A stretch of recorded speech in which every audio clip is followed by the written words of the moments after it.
Hey, tonight we're going to talk about those quiet traders on the Silk Road who did business without much fanfare. Imagine this: no billboards, no loud sales pitches, and even bargaining done with hand gestures. You probably wouldn't survive the first day. After all, back then, saying the wrong thing could mean you'd be left out in the desert forever as a landmark. Before you relax, give me a like, only if you really like my content, of course. Also, let me know in the comments which city you're in and what time it is right now. Imagine if it were ancient times, there might be a caravan passing by your location right now.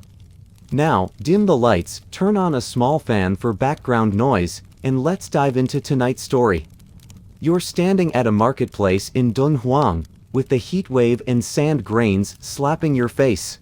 This is your first time traveling with your uncle's caravan. Your ears are filled with unfamiliar sounds: the clinking of camel bells, the endless shouting of vendors, and the impatient snorting of camels. But what surprises you the most are the Persian traders. They stand quietly at their stalls, gently touching the silk fabrics, occasionally exchanging a look with your uncle, and that's how the deal is made. Why aren't they saying anything? You whisper. Your uncle gently pats the back of your head. On the Silk Road, the most valuable thing is silence. Turns out, it's not just goods that flow along this route, but also a set of unspoken rules.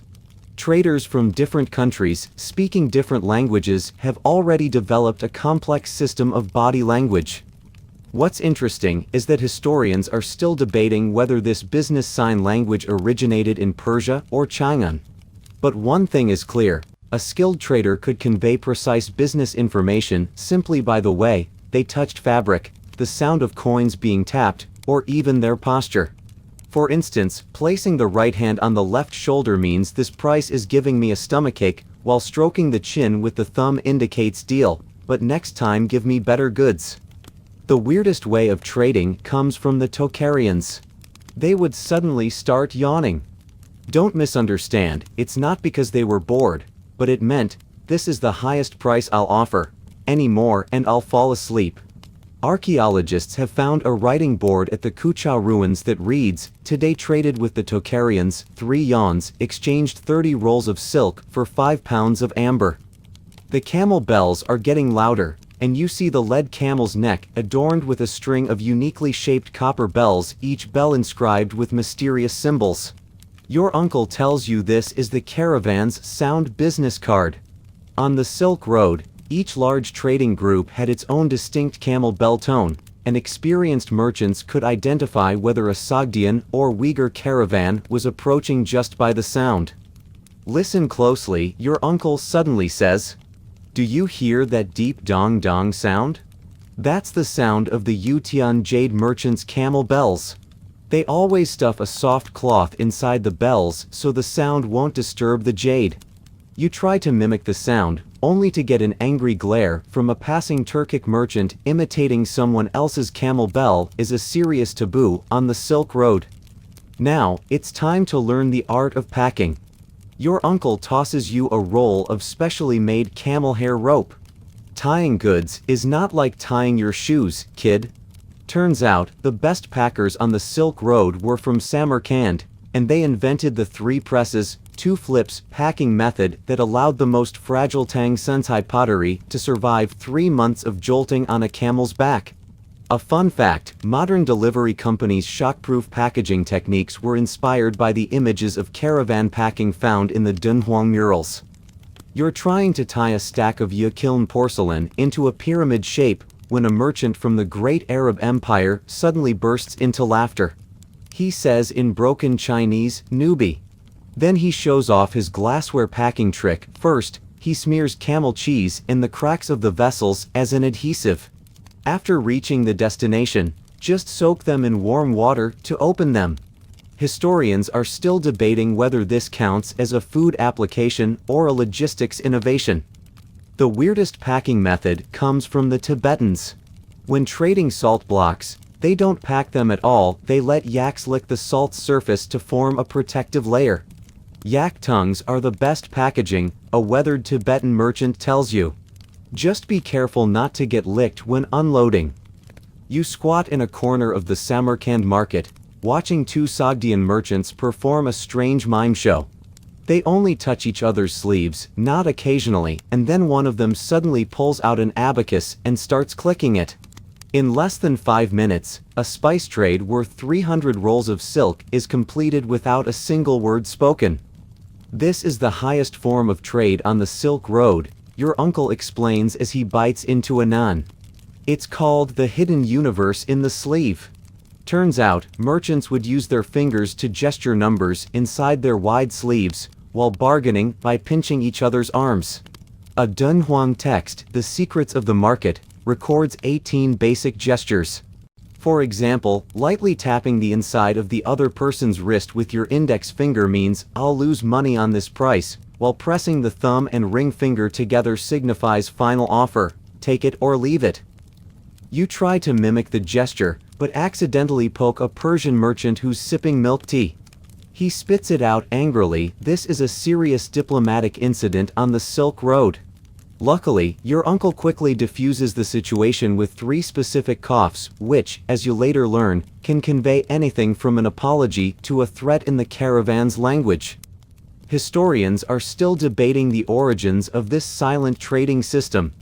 Dunhuang murals show that merchants were using sign language as early as the Han Dynasty, but Turpan documents suggest it was invented by the Turks. The most bizarre evidence comes from a merchant skeleton found in Afghanistan. His right index finger bone was unusually thick, and archaeologists believe it's a sign of repetitive stress from making the raise the price gesture over the years. "Look over there," your uncle suddenly exclaimed, pointing toward an old poplar at the center of the market. Beneath it, an elderly man sat with his eyes closed, surrounded by several bundles of medicinal herbs. Every once in a while, a merchant would quietly place a pouch of coins beside him and take the goods, silence so profound, it was almost eerie. "That's the calming healer," your uncle explained. "He only sells life-saving medicines, so there's a strict rule, haggling will disturb the potency." As dusk gently settled over the Gobi Desert, the caravan made camp by a crescent-shaped spring. You noticed the guards tapping their camel bells in a peculiar rhythm, 3 slow, 2 quick, like a covert signal. "That's the night watch code," your uncle said, tossing a piece of camel dung into the fire, "which means there's a pack of wolves west of here, but they're not too hungry." You were assigned to help old Zhao with dinner preparations, but noticed him making strange gestures over the pot of mutton soup.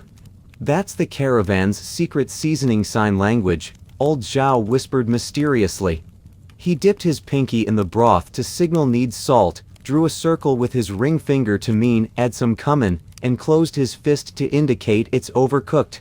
Archaeologists at the Lowlan ruins have discovered similar cooking murals, but 2/3 of the symbols are still undeciphered. Night watch guard Ashina quietly taught you the secret star codes.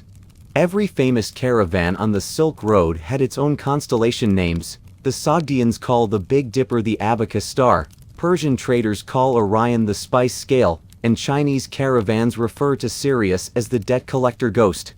The most unusual, Yutian jade merchants navigate by the angle of moonlight reflected off their jade.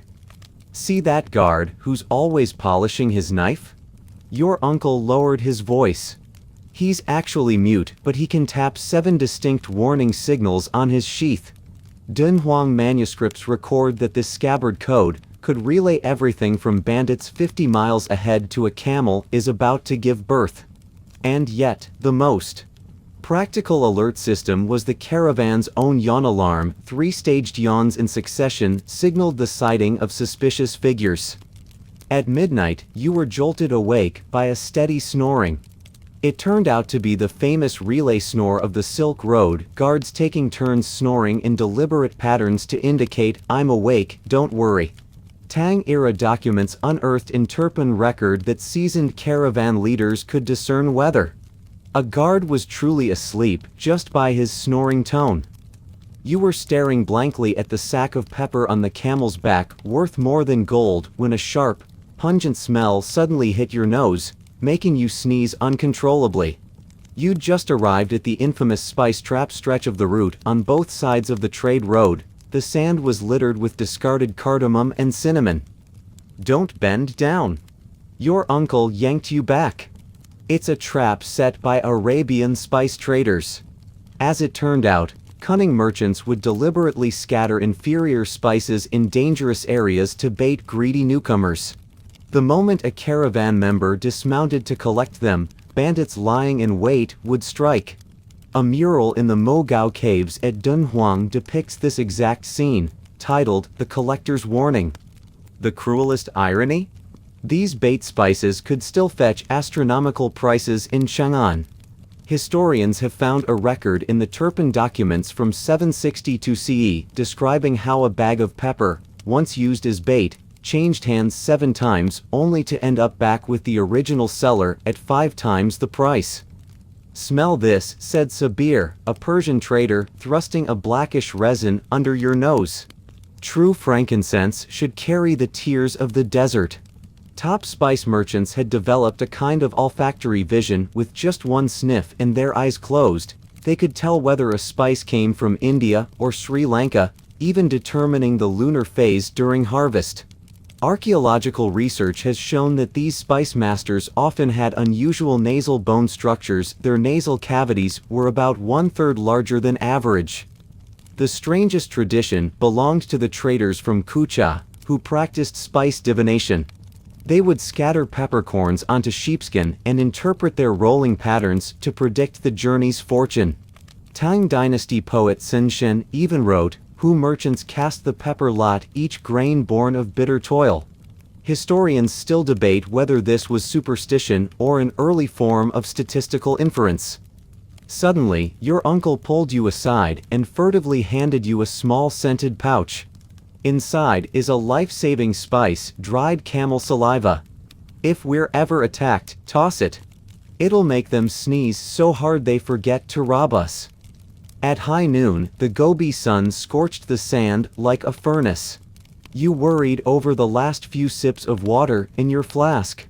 That's when the oldest guide in the caravan, Abdullah, snatched it from you and dropped a smooth stone inside. "The dumbest thing on the Silk Road," he rasped, "is to drink all your water."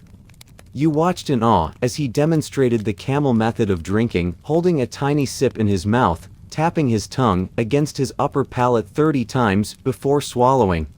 Dunhuang murals depict this exact technique, labeled "Hold water as you would hold jade."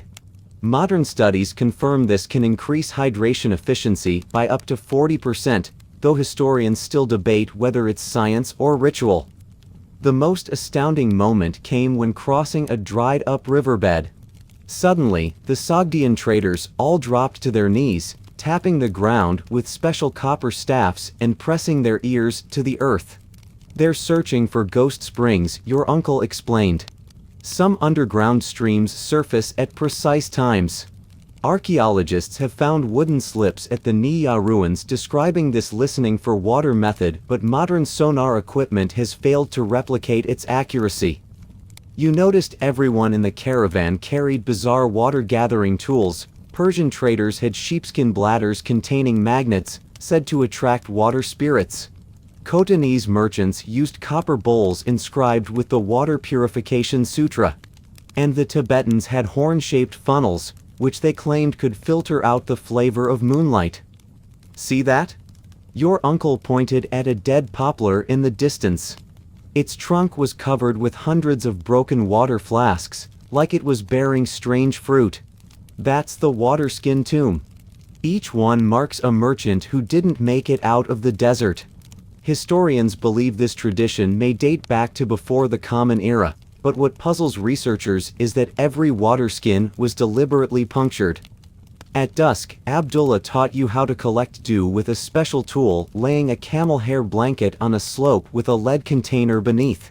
"When the stars come out," he said mysteriously, "they'll start drooling into it." Suddenly, a cluster of oddly shaped stone piles appeared in front of the caravan. The guide immediately ordered the whole team to halt as if facing a deadly threat. "These are dead man's markers," my uncle whispered. "Move even one stone the wrong way, and we could end up circling the Gobi until we die." Upon closer inspection, you noticed that what looked like random stones actually formed precise arrows. A Sogdian merchant added 3 white stones to the east. A Persian placed a dead poplar branch to the west.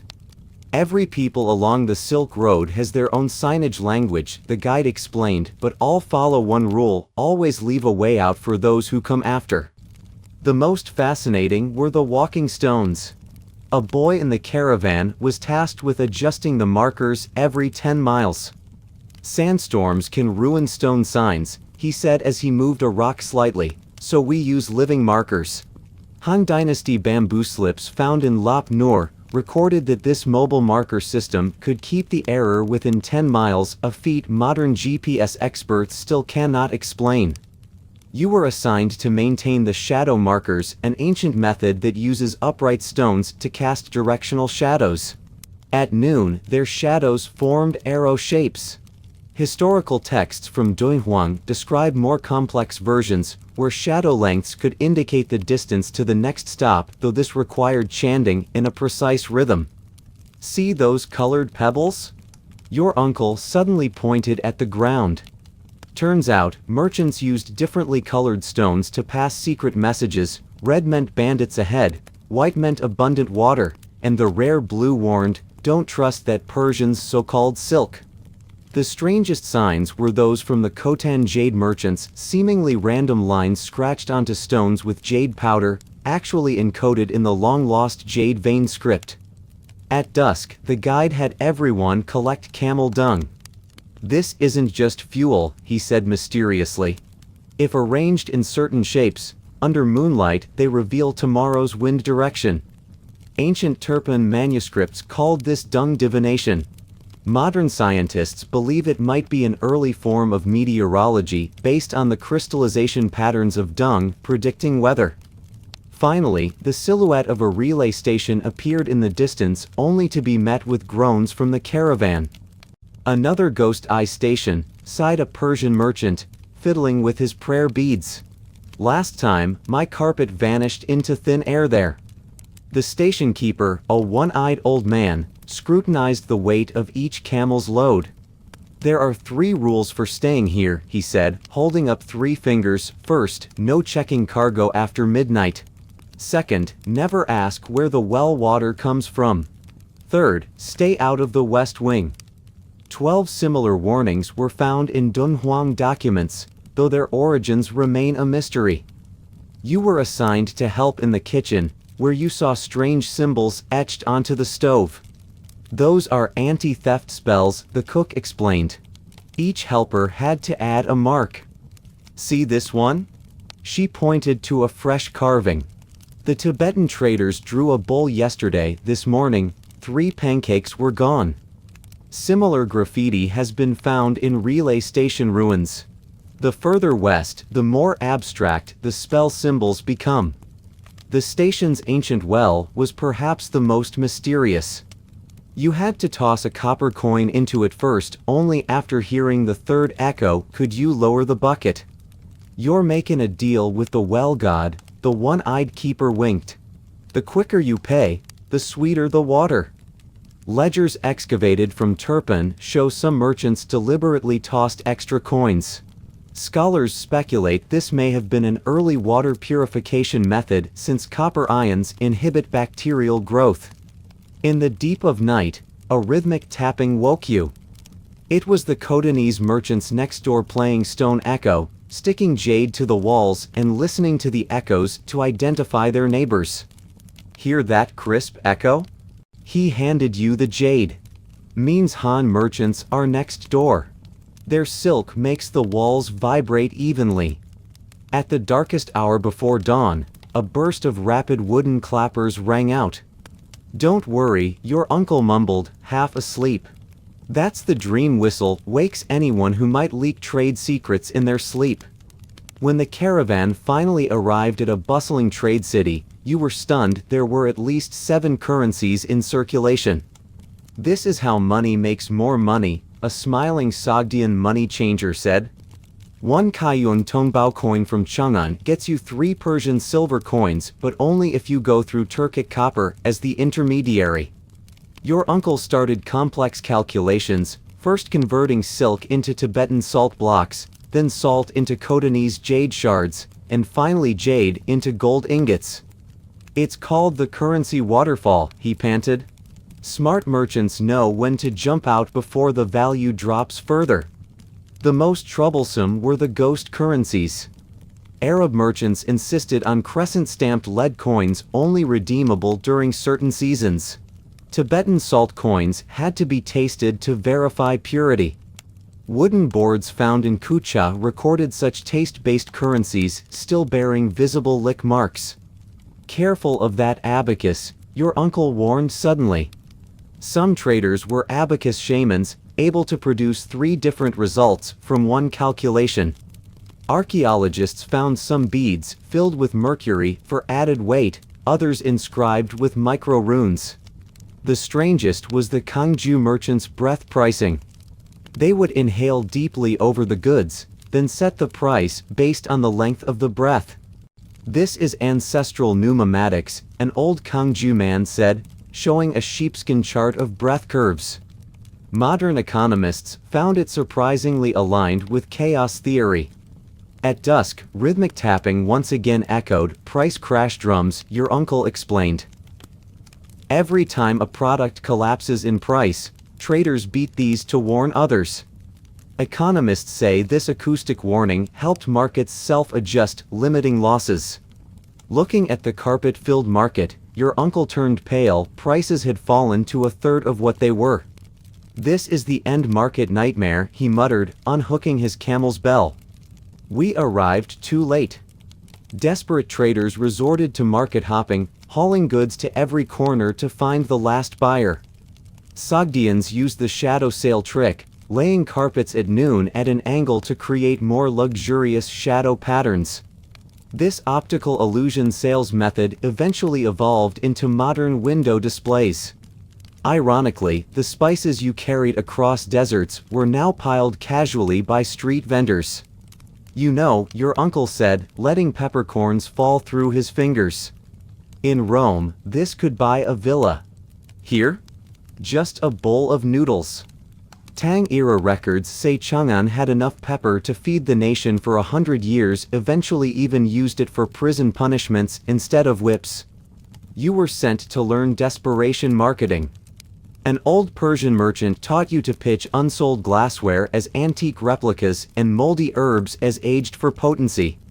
The Manual of Trade Crisis Tactics, found in Dunhuang, recorded hundreds of such tricks, now considered the earliest public relations handbook. As the sun set, the market fell silent, the mental accounting ritual had begun. Traders closed their eyes, recalling accounts purely by memory. Tang records note this group calculation had error rates lower than modern calculators, provided no one sneezed. I need a Turk who speaks Sogdian to translate the Tocharian's Chinese. That line from your uncle finally broke your brain. The most magical part of the Silk Road was the language labyrinth. A simple message might go through 3 or 4 interpreters. Professional translator Amina showed you her linguistic toolkit, parchments covered in symbols, a necklace of color-coded beads, and a bronze bell that chimed in 7 tones. True translation, she said, adjusting the beads, includes what isn't said. Then came numerical translation. When words failed, they started counting. 3751 might mean the silk is flawed, but don't mention it. 9264 meant act angry to lower the price. The secret translation codes from Dunhuang recorded hundreds of such combos believed to be early proto-programming. You witnessed one translation disaster. A simple nice price became, after passing through Sogdian, Turkic, and Khotanese, your camel is pregnant. Lolan manuscripts show such whisper game errors happened 60% of the time, but merchants seemed to enjoy it. Chaos breeds opportunity. See him? Amina pointed to an old man with 7 bowls of water, blowing bubbles with a reed. That's water speech, the oldest translation method. Messages carried via bubble shape. Modern science confirms pH levels affect bubble vibrations, but how ancient traders figured this out remains a mystery. The strangest of all was the silent translator.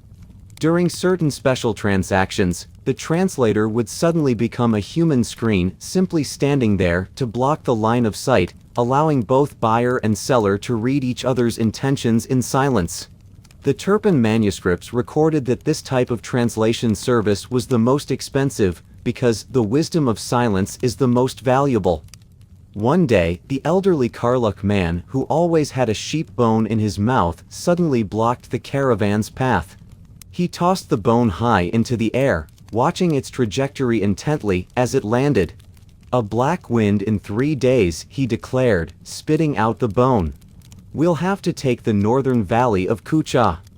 Curious, you picked up the well-gnawed bone and noticed it was covered in fine etchings. "This isn't an ordinary sheep bone," the old man grinned proudly. "It's the key to weather on the trade route." Archaeologists had found similar divination bones in the Seven Rivers region, and astonishingly, the markings matched modern barometric data with 80% accuracy. Yet no one could explain how ancient nomads mastered such a system. Even more mysterious was the existence of cloud whisperers. One young man in the caravan always walked with his neck craned upward. He could predict sandstorms down to the hour based on the speed and shape of clouds. "See that one?" He squinted.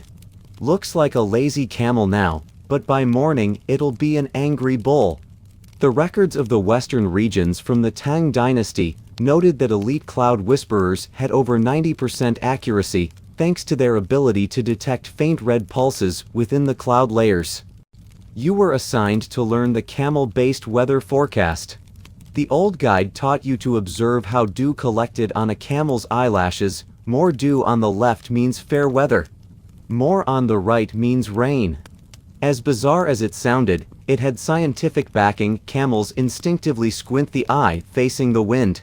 Historians found similar records in ancient Chinese horse manuals, though with horse ears instead of camel lashes. Perhaps the oddest method was the jade moisture test invented by merchants from Khotan. They hung specially crafted porous jade stones outside their tents and predicted rainfall by observing color changes. Modern materials scientists recreated the method and found these jades were as sensitive to humidity as professional instruments, yet the mining technique used to obtain them has long been lost. At dusk, the Karluk elder fiddled with his latest gadget, a wind chime made of bones from different animals. "Each bone corresponds to a type of wind," he said cryptically. "Tonight, listen closely. That's wolf bone singing." The caravan came to rest in a hollow between two sand dunes. The guide announced, "This is a perfect place to sleep, right on the border between the Tocharians and the Han. No official dares interfere here."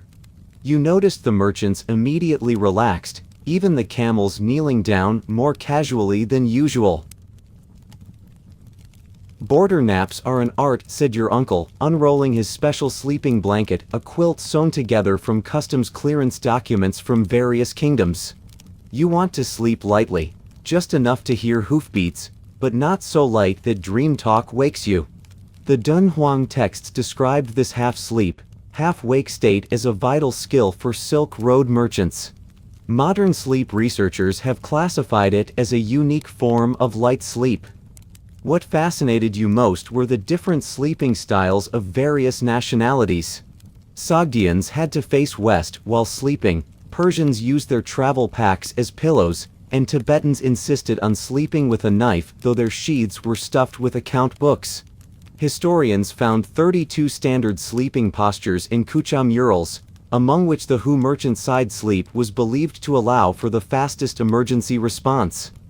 You were assigned to study the watchpost sleep method. The guards had developed a skill of taking turns napping. Each person slept for 15 minutes while tying their thumb to the belt of the next person. A slight tug would awaken the next shift. Archaeological evidence confirmed that this tethered alertness system kept 3/4 of the caravan on guard at all times. Modern special forces are still studying this technique. "Try this," said the cook, handing you a steaming bowl of unknown liquid. Sleep broth, brewed from a secret Tocharian royal recipe.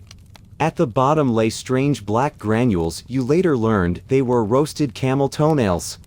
Pharmacological analysis revealed that the soup did contain trace sedatives, though historians still can't figure out which ingredient was truly effective. Half asleep, you heard your uncle mumbling in his sleep.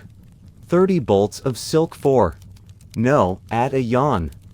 Turns out, even sleep talking along the Silk Road was filled with bargaining jargon. The records of the western regions from the Tang dynasty specifically advised merchants to train themselves to speak only safe sleep talk, preferably in vague and indecipherable dialects. A letter from Chang'an caused a stir in the caravan. It had already passed through 20 different trade groups. The sheepskin envelope was covered in a patchwork of wax seals. "This is a thousand hands letter," a Sogdian courier said proudly, showing off the heavily worn envelope. "It travels faster than an imperial envoy." You examined this remarkable postal system. Each handler left a unique mark on the envelope, some carved tiny notches, some tied on colored thread, others left a fingerprint. The most astonishing was the Khotanese messenger's jade powder marking technique. They placed a tiny dot of crushed jade in the corner, only visible under sunlight at a specific angle. Modern spectrographic analysis revealed that the powder contained trace minerals unique to certain regions, effectively allowing one to trace the letter's journey. "Look here," your uncle said, pointing to a string of symbols that resembled children's doodles. "That's trade route code. It logs how much each courier was paid." Archaeologists discovered a cipher key in Dunhuang. According to it, a smiling face symbol meant received 2 copper coins but drank 3 bowls of milk tea. The courier demonstrated the Camel Express technique, splitting a letter into 3 parts and hiding each in a camel's mane, bell, and horseshoe. "So even if bandits strike," he winked, "we still save 1/3. Historians later found this distributed delivery method had a success rate of 91%, more reliable than some modern courier services. The strangest method of all belonged to the Tibetans, the ice mail system. In winter, they froze important documents inside blocks of ice, which were then carried by yaks. Once at their destination, the ice would be melted to retrieve the message. The Tang regulations recorded that these letters always arrived last, but even the ink stayed perfectly intact. By the time the envelope reached your hands, you noticed an inconspicuous grease stain in the corner. Aha! The courier suddenly perked up. That's the 7th checkpoint's mark, means the courier stopped for roast lamb. Even such trivial details were part of the message. Finally, you arrived at your destination, the western market of Chang'an. But your uncle's face turned pale. The market was piled high with the same Persian carpets you'd brought. Prices had plummeted to 1/3 of what they were at departure. "This is the merchant's worst nightmare," he said bitterly as he untied the camel bells. "We came too late." You watched as merchants began the desperate game of market hopping, racing between bazaars, hoping to find one last high-paying buyer. The Sogdians had a trick called the shadow selling method. At noon, they'd lay the carpets at a specific angle to the sun, using the shadows to create the illusion of more intricate patterns. Archaeologists later found that this optical illusion technique was a precursor to modern window display design. The most ironic scene was your spices carried across thousands of miles, piled casually on roadside stalls. "You know," your uncle said, letting a handful of pepper fall through his fingers, "in Rome, this much could buy a villa. Here? Barely gets you a bowl of noodles."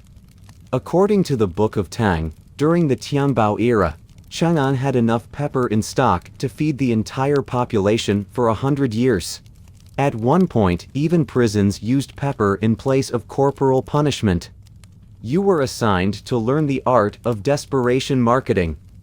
An elderly Persian merchant taught you how to pass off unsold glassware as deliberately aged antiques, and how to repackage moldy medicinal herbs as high-grade remedies that need time to awaken. A manuscript unearthed in Dunhuang, the Manual of Market Adaptation, recorded over 100 such persuasive techniques. Modern advertising scholars now regard it as one of the earliest manuals of crisis PR. At dusk, a rhythmic pounding suddenly echoed through the market. "That's the price crash drum," your uncle explained with a sigh. Whenever a commodity's price collapses, some merchant beats it to warn the rest. Modern economists later discovered that this form of sonic signaling helped the market self-adjust rapidly, preventing further losses. As you looked at the now empty caravan, you suddenly understood the harshest truth of the Silk Road. Sometimes the greatest danger isn't desert bandits but fellow merchants. The camel bells fell silent. The now barren caravan began its slow journey home. You noticed the camels walked more sluggishly, as if they too knew that without cargo, there was no need to hurry. "The way back is the hardest," your uncle murmured, gently stroking an empty saddlebag. "We came for gold and silver, now we return with only stories." The atmosphere shifted. Merchants who once eyed each other with suspicion now shared food and wine. An old Sogdian taught you a game called abacus divination, tossing the last few copper coins into the sand and reading next year's fortune from the way they rolled. "Look here," he said, pointing to the fine sand kicked up by the landing coins. "This means you'll face a life-changing sandstorm next year." Historians have found similar divination tools in Khotan ruins. Remarkably, statisticians estimate the predictions had an accuracy rate of up to 60%. One night, gathered around the campfire, a Persian merchant pulled out a battered lute. Its sound was coarse and cracked, but strangely fitting for the starlit Gobi. Each merchant seemed to find their own homeland's melody in its tune. Han traders hummed folk songs from Chang'an, Sogdians tapped rhythmic beats, and the Tibetans joined in with deep, harmonic chants. Musicologists believe these impromptu jam sessions may have been the first Silk Road symphonies, though no sheet music survived the winds. Most touching of all was the ritual performed by a jade merchant from Khotan. He took the last pinch of jade powder from his pack and scattered it into the wind, whispering an ancient farewell. "May your journey begin heavy with hope, and end light as when it began." Archaeologists once mistook traces of jade dust at trade route sites for remnants of religious rites, only later realizing it was the merchant's unique way of saying goodbye. At dawn, you dozed off atop your camel. Through the haze of sleep, you heard your uncle's voice. "Remember this, kid? The best caravans aren't the ones that bring back the most gold, but the most stories." That line was later found in a fragmentary manuscript from Dunhuang titled Trader's Teachings, signed by an unknown old merchant. As night deepened, the campfire faded to glowing embers. The wind and sand smoothed away the day's footprints, as if no one had ever passed through. Your eyelids grew heavy. The caravan's silhouette blurred in the moonlight, merging with the undulations of the dunes. Arguments over spices and silk, debates over stars and signposts, all melted into the Gobi's steady breath. The last sound you heard was the camel bells of a distant, unfamiliar caravan, speaking in a rhythm you didn't recognize. Sleep. Tomorrow's road is still waiting. Perhaps the most precious cargo on the Silk Road. Was always the memories about to become dreams? Light enough no thief could ever steal, yet weighty enough to let even the weariest traveler sleep in peace. The end. Good night.